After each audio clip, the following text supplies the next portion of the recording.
Heze is a young man who lives in the small village of Onitsha. He is gifted with the gift to dream and foresee the future. He has helped a lot of people avoid death or danger. He has also helped many people get what they want by telling them what to do. So he is loved by the villagers. Years later, Izzy had grown into a handsome young man who is often admired by the village women. He has tried to win the heart of the girls in the village, but they were often turned off by his poor financial state. When he complains to his mother about finding a wife, she would often ask him if he would marry himself if he was a girl. No one wants to marry a poor man, or can you marry yourself if you're a girl? That night, as Izzy laid on his small wooden bed, he thought about what his mother said and somehow he agreed with her. She is right. No girl would settle for a poor church like me. So then he always wondered why he has helped many people solve their problems but could not find a solution to his own financial problems. He has tried different kinds of businesses and even learned the skill, but none of them has yielded anything for him. He began to think that maybe he would take up a job in the city. The next day, Izzy decided to leave his village and move to a bigger city. Izzy has a friend, Raphael, who lives in the city. He is married to a beautiful wife and a lovely kid. When Izzy got to the city, he was surprised at the size of his friend's home. Your home is very beautiful. What do you do for a living? He asked his friend a few days after settling down. Well, I work for one of the big firms in this city. What do you expect? His friend replied with a broad smile. Wow, congratulations man, you've done well for yourself. How can I work for them? Hazy, have you forgotten that you dropped out of school after the first semester? You need a degree and some professional courses before you can work in my company. Eze eased and asked his friend to stop talking as if everyone who works in his company has a degree. I'm not talking about that. I believe there will be positions for people like me now, like the cleaners, gateman, or even cook. Well, that is true, Raphael replied, adjusting his glasses. I can talk to the HR on your behalf. Let's see what happens. Days later, Raphael came with the good news of securing a position for him as a cleaner. Izzy was happy and he thanked Raphael. The next day, he went for the interview but told the HR that he would prefer the position of a security guard if it's still available. Luckily for him, the position was still vacant and Izzy was employed. The CSO welcomed him on board and took him around the facility to introduce him to the other staff. But as the CSO was taking him around, he saw a middle-aged woman crying outside one of the offices. He excused himself and ran to her and started talking to her, but she never responded. At one point, he stood in front of her. Hello, madam. Why aren't you responding to my greetings? I just wanted to know why you're crying, that's all. Izzy said. Can you see me? The woman asked in shock. Of course I can. I just got employed here. Izzy replied, assessing her from head to toe. I can't believe this. What am I wearing? The woman asked Izzy. What is the problem? Why are you asking me such a question? Answer me please, I need to be sure. The woman asked again. You're wearing a pink top and a black skirt. Wow, I can't believe this. The woman jumped and hugged Izzy as he said this. The woman looked around and placed her hands on her lips, whispering the words. Don't tell anyone you can see me or they'll kill you too. My name is Agnes. But Izzy did not understand what was going on. Agnes walked away even though he tried to stop her. He could not see her again at some point. Then he was going back to CSO when he saw him and others staring at him from a distance with shock written on their faces. When he moved closer and asked them what was happening, they replied, Who are you talking to? Izzy stopped in his tracks, asking them if they were joking. Are you serious right now? You mean you didn't see the person I was talking to? No, we didn't. The CSO moved closer to Izzy, demanding an answer. Who were you talking to? He said, staring intently at Izzy, as if searching his eyes for answers.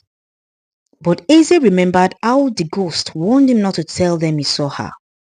It's a prank, Izzy screamed, laughing. What rubbish. You're pranking us on your first day at work? Are you serious at all? The CSO asked in anger. I'm very sorry, sir. Izzy apologized. I just wanted to lighten up the atmosphere, he added sheepishly.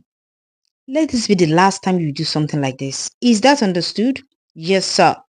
Izzy replied as the CSO took him to his duty post. Later that day, Izzy got home confused. He did not understand what happened that morning. After thinking about it for a long time, he concluded that he might be hallucinating. The next day, he got to work 1 hour before the resumption time. He saw the woman from the previous day sitting beside his duty post. She was wearing the same clothes and looked unhappy. Good morning, he said to her. Good morning, Mr. She asked since she didn't ask for his name the previous day. Eze. My name is Eze. Eze replied, not sure if he was seeing the same woman from the previous day. So why were you crying yesterday? He said as he stood at his post. I'm so happy that you can see me. But you're not the first person who has seen me. They killed the last man in your position because he told them he could see me and started telling them everything I said to him. And they ended up taking his life. I don't understand but what you mean by they. Who are they? Izzy asked. The people at the top, from the CSO to the accountants, Chibiki, they are all evil. They were my husband's friend and his evil brother. The mastermind behind the entire plan to kill me was Chibiki, my husband's elder brother. He was the closest person to my husband. Agnes began by telling her story to Izzy. Many years ago, my husband, Emeka, worked as a manager for this organization. He did a great job to bring it to the level it is now. He would spend hours at the office, sorting goods and making sure that every customer was attended to. 5 years later, the owner of the company relocated to the United States of America and left it for my husband to manage. 5 years later, the man sold the company to my husband. He needed the money to pay for his son's medical bills in the United States. Even though we were not happy about his boss's predicament, we were very happy because Emeka put in great effort to ensure the success of this business. I thought it was finally time for me and the kids to enjoy after all the years of suffering we endured. But I was wrong. Emeka stopped confiding in me about important decisions in the company. Instead, he would rather confide in his brother and his friends, so I knew nothing about what was happening on until it was too late. My husband loves his big brother so much that he made him signatory to his account. I felt bad about it at first, but I later realized that I had to concentrate on making my own money and let him do whatever I wanted to do with it. But something happened one day. A customer paid the wrong amount into the company's account and Chibike paid him back twice. So the company lost a huge amount of money due to this expensive mistake. I tried to advise Emeka against using his brother as a signatory to his account. Why can't you create another account for your brother who is the accountant to manage? Why would you let him have access to all your funds? Don't you think it is risky? What happens if you need money urgently and he is not available? At that point, my husband screamed at me and asked that I mind my business.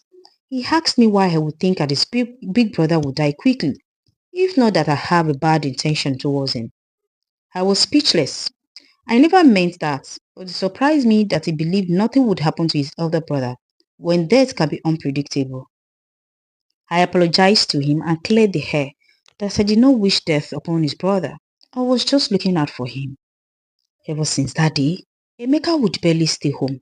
He would rather prefer to stay at his brother's place, and I always wonder why his brother would not ask him why he did not go home to his wife and kids. His elder brother Chibiki sponsored him throughout his university, so my husband believed that he had to pay him back by doing everything he said.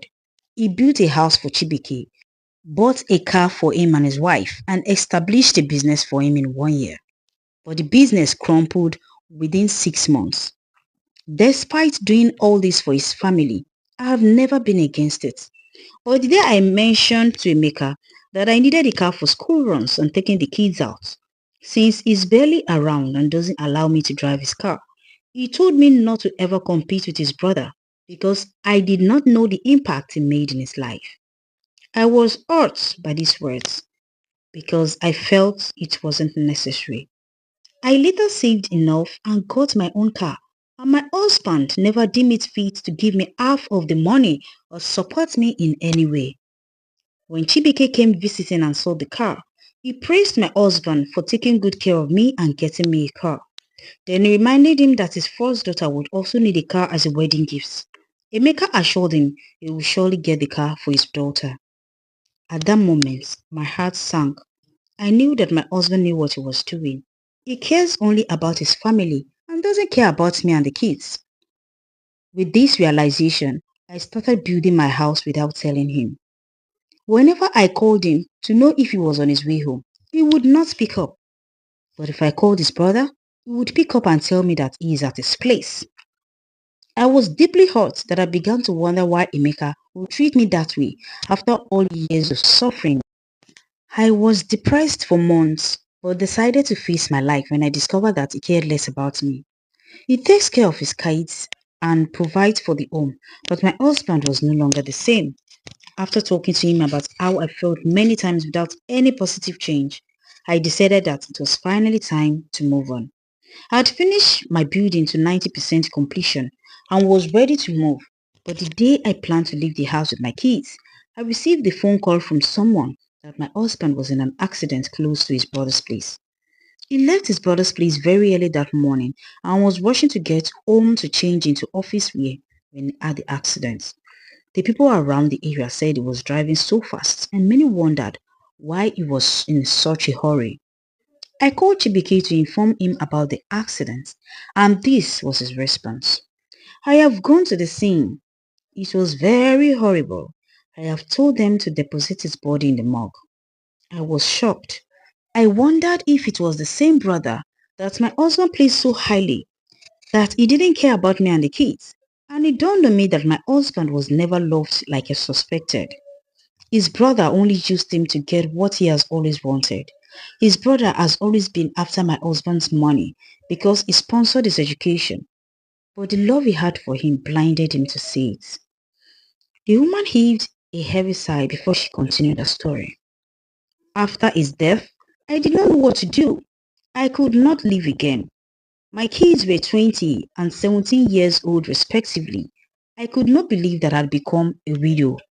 As I sat inside the sitting room with my neighbors and friends mourning my husband, Chibike and his wife did not show up until afternoon, and when they arrived, he told me that he was making burial arrangements for my husband to be buried quickly.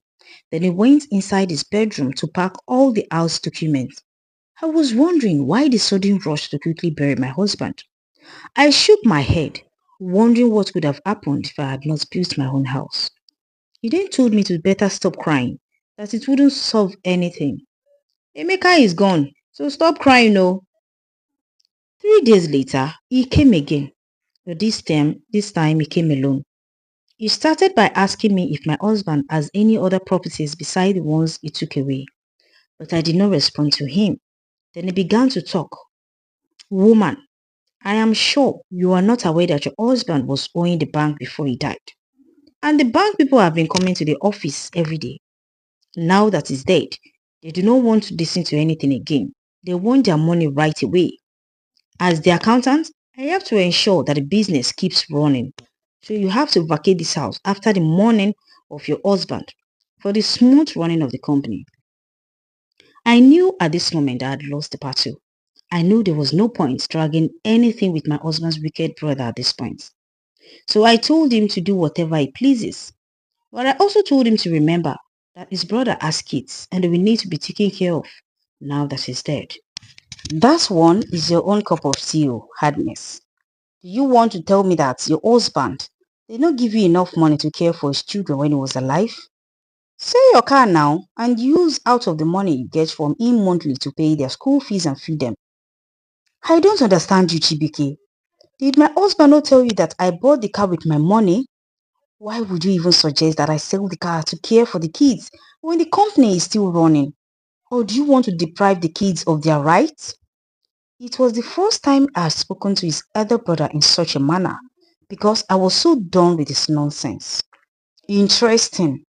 So now you can talk back at me, Abby, after killing my brother? Or you think I did not know it was you who killed my brother? You will pay dearly for this, you evil woman. I called him an evil man too, who did not let me enjoy my marriage. And I also told him that I know he's lying about the bank because Emeka does not borrow money. The day before my husband's accident, I heard him talking angrily to his brother. I picked some words like mismanaging funds and using the company's money for personal use. So I confronted Chibike about it. I know you killed my brother because you have mismanaged the money in your care, and my God will judge you for what you have done. He was shocked to hear this. He went silent for a few minutes, but later he vehemently denied, saying I was only looking for an excuse for the evil I did. He stormed out of the house and promised to deal with me. 3 months later, I was done with mourning.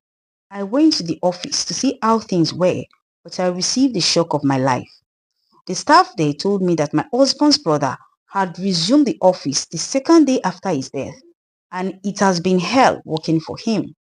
He slashed their salaries and added to their workload. I felt bad for them because I knew some of them who suffered to build the company with my husband. So I wasn't ready to fold my arms and let someone ruin his legacy. This was one of the biggest mistakes I made. I should have just left and let him do whatever he wants to do with the company. I would have been living my life with my kids without any problems. I went to him and asked him why he has made life a living hell for the people who worked for him. But he told me to mind my business and let him run the business however he deems fit. You know, Agnes, your husband likes to throw money away as if he did not work for money. How can he be paying the staff 3 times what other companies are paying? Eh? Was he trying to become poor again? See, me, I can't be poor again. Oh. I have to ensure that those people work for their money. If they are not satisfied with it, let them leave, he said as he munched on the box of small chops on his table. But you and I know that Emeka is a cheerful giver, even though he doesn't give to me his wife as much as he gives the people around him. You should not destroy his legacy by doing the opposite of what he would have done. He built you a house, bought you a car, and even made you a signature to his account, but it was not enough. Yet, you are not satisfied. He doesn't speak well of you. You are an ingrate and a murderer. Chibeke got up from his chair at this point. He was very angry at me. He told me not to ever talk to him like that again. He moved closer to me and pushed me. I fell down and hit my head on the tiles. I was unconscious for a long time, and he did not call the ambulance to rush me to the hospital. I saw him eating and going about his daily business while I bled away. At one point, he cleaned the blood with a towel and watched as I took my last breath. No one knew where I was or what happened to me. I did not have any family members in Lagos. I'm an orphan. I see my husband's brother bring my children to the office to clean the office environment and toilets, and I'm not happy with the way they appear every time. They're always in rags and look malnourished. Chibike and his evil wife has turned my children to common cleaners in their own father's company. I really wish that I ran off the moment my husband died. I did not believe that his brother could kill him, let alone watch me die. I brought this upon myself. The ghost began to cry at this point. Eze was moved by our story. I'm very sorry that you had to go through all of that. But is there any way I can help you? Eze asked, checking his time. It was only 15 minutes before he would resume his duty. Yes, I need you to help me get justice for me and my husband. Chibike killed Emeka by tampering with his car brakes, which led to his accident. Please, I need your help. How do I come in? Izzy asked. I want him to confess to you. I don't know how, but you have to make friends with him. Please, help me save my children from this evil man. The story was chilling and scary. Izzy knew that helping Agnes might be an end to his life. He remembered when she mentioned that a security guard who once saw her was killed, so he asked her why. You said something about them killing a security guard. How did that happen? Well, after I died, Chibike called the CSO. He promised to give him 5 million naira if he would help him dispose of my body. They wrapped my body together and dumped it inside the ocean. For many days, I did not know I was dead. I started roaming the office environment. I was sitting by the corner one night when the newly employed security guard saw me. He asked me what I was doing and I explained everything his boss and the CSO did to me, including how they dumped my body in the ocean. I took him to where my body was and he was shocked. He told me that he would handle the matter, but what he did next shocked me. He told Chibike that he knows everything about the woman he killed and dumped with the CSO. He threatened to go to the police if he doesn't pay him 10 million naira. Chibike promised to pay him the next day and he asked him to come to his office the next morning so he could transfer the money. But when he got there, he pointed a gun to his head and asked him to write a suicide note and sign it. Then he placed the note inside his pockets and asked him to drink a poison drink. He called the CSO and together they dumped his body in the ocean. Ha! This is a serious matter. How do I expose these people without being killed, madam? This task is too hard for me. I'm very scared right now. He just scratched the back of his head, as he wasn't sure if he could help the ghost. But Agnes assured him that she has a plan on how they will expose her husband's brother without putting his life in danger. He checked his time again and asked the ghost to leave for him to concentrate at work. Izzy thought of sharing what the ghost told him with Raphael, but he could not trust anyone. He knew he had to work alone if he wanted to bring the killers to book. For days, Izzy thought of what to do to make the culprits pay for their crimes, but could not come up with anything.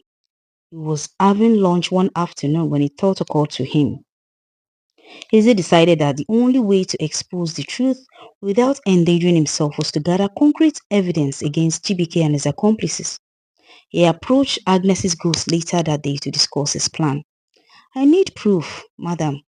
Without evidence, no one will believe me, and they will silence me just like they did the last man. Can you show me where your body is? Agnes nodded solemnly. I can lead you to it, but you have to go at night when no one is watching. Be careful. That night, Izzy sneaked out and followed Agnes to a secluded area near the shore. She pointed to a spot where a body was dumped. With a flashlight in hand, Izzy found remnants of her burial clothes and a bracelet she described as hers. He took photographs and collected the bracelet as evidence. The next step was to catch Shibike in the act of admitting his crimes. Izzy approached him a week later, pretending to be a loyal employee with a proposition. Sir, Izzy said, lowering his voice, I heard about the unfortunate incidents involving the guard and your sister-in-law. I know things can get messy in business. I'm here to assure you that I can help keep things quiet for a price. Chibike squinted at him. What are you talking about?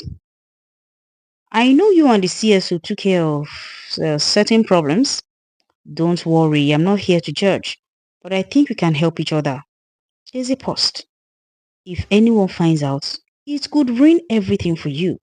I'm just looking for a small appreciation for my silence. Chibike smirked, misreading Eze's intentions. Smart boy. Fine. Meet me in my office tomorrow. We will settle this. Eze secretly recorded their conversation on his phone. The next day, he met with Chibike in his office while keeping his phone hidden but recording. Chibike, arrogant and overconfident, admitted to everything. From the murder of Agnes, the disposal of her body, and the threat to the guard and his mother too. Armed with the recording, Eze took his evidence to a trusted journalist he had researched online. He also sent copies to the police, ensuring that even if something happened to him, the truth would come out. The journalist broke the story and the police launched an investigation. Within days, Chibike and the CSO were arrested. Agnes's remains were recovered and the truth about her death and her husband's came to light. The company board was dissolved and control of the business was returned to Agnes' children, who were found and taken in by a kind relative Izzy helped locate. Agnes's ghost appeared to Izzy one final time. "Thank you," she said with tears in her eyes.